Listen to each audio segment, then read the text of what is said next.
Hey, what's up, guys? It's Falcon2081, and we got some Battlefield Bad Company 2. Playing Rush on the map Valparaiso or Valparaiso, whichever way. And I'm playing with the Recon class sniper, because I am a sniper at heart. But when it comes to this game, you have to remember that.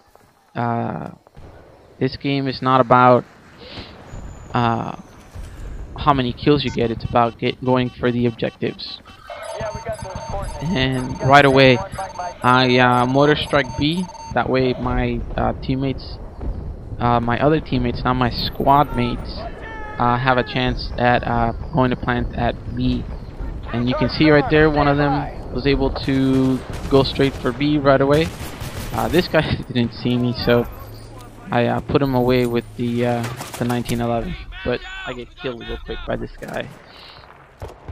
So the game that I'm playing, Rush, is is very much like Demolition on Modern Warfare 2.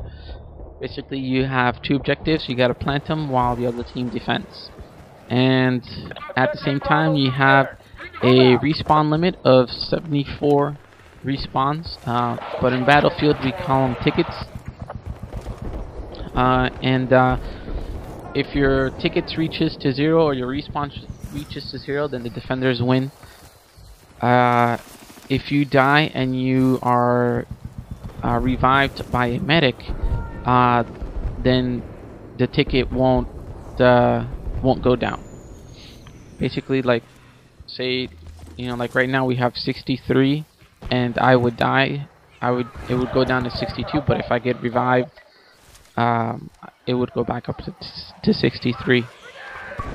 So the Recon class has has a lot more another job besides camping. I don't want to say camping, but providing cover and things like that. As you can see, they planted at A, and I set up a motor strike to give them some cover, just in case. Because obviously, when you plant, the other team is going to go for the crate. So, usually what I would do is, if the building is open, or if the building is damaged, and I could see inside to the MCOM station, then I'll wait until they run up to the MCOM station and try and disarm while I lay a water strike, and that way I can get like 4 or 5 kills, and they'll lose the MCOM station because they're all trying to respawn. And as you saw a few seconds ago, I got killed by that medic and I think it was an engineer. I knifed the engineer, but I couldn't knife the medic because there's a delay between knives when you're trying to knife someone after you knife someone. So like I was saying about the Recon class, I've noticed that sometimes when I play on some other teams, we got like this influx of Call of Duty players who just stay behind and try and snipe and don't go for the objectives whatsoever. They just go for the kills, and that's a big no-no in this game. Because this game is all about teamwork. So it's okay if you have maybe 2 or 3 snipers giving some cover and lighting up the enemies. Like what I did right here. I spotted the enemy, and that's something that's very important when you play this game. You need to spot them. Basically, you press the back button or the select button, whichever system you play on, Xbox 360 or PS3, and that will basically tell everybody else on your team that you spotted an enemy.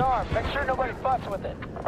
So, right here, I see that there's 3 people right there covering the A crate, but I'm also covering them just in case they die and they don't have a chance to cover the base A crate. and I asked one of my squad mates to come and protect me, just in case some of the enemies come here towards the middle. And so we got the first base, and I'm just gonna cover up to the second base because this is, after all, a 30-minute match, so I'll keep this in 2 parts. And I tried to snipe this guy in midair, but obviously it's kind of hard. And sniping is it's a lot more fun, it's a lot more challenging, and another thing that I wanted to say was, if your team is having a tough time trying to get the crates, just switch classes and help them out. Use the engineer or whatever else, or the assault class or the medic class, to help them revive and things like that, because sometimes you play against a team that knows how to defend really well, and you have to push as much as possible. So as you noticed, I mortar striked B. Here I'm just gonna give him some cover with the NV turret, and what I'll do is I'll start trying to take some of the environment out, some of the trees, so I could better see where the enemies are. This team in particular was very good because they were rushing while spotting the enemy, so that helped me a lot in trying to. And I also told my squad mates to spot them as much as they could, so I can take him out with the MG. And now I'm just going in a sweeping motion. You saw that guy right over there where I'm shooting right now. There's a tower a little bit too far, a little bit more to the right. There's three floors, and well, 4 floors including the roof, and a lot of people like to snipe from that area right there, so always be on the lookout. And then I noticed this guy was planting at B real quick, so I take my mortar strike and I set it. And that's another, like I was saying, a pretty good strategic way of doing it. As you can see, even though he got killed, the mortar strike killed the enemy that was about to try and disarm the crate. And that's a good strategy to not only provide it. The mortar strike can provide cover, but it could also do damage very well.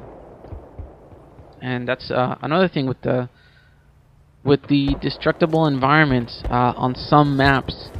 Some of the MCOM stations are, most of them are inside buildings, but some of those buildings can collapse, and they can